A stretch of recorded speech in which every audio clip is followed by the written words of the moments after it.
Hi guys, pasensya na ako ngayon lang po kami.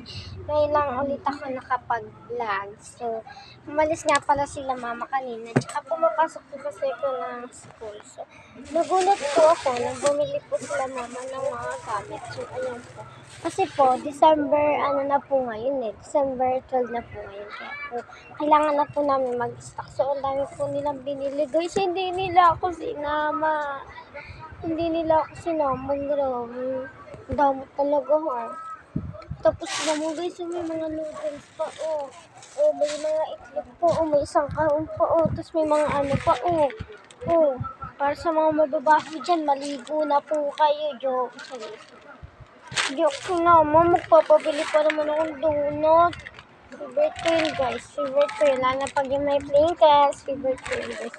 Tiga mo ito ng donut, tapos di ako sinama. Ito na guys, ang dami nilang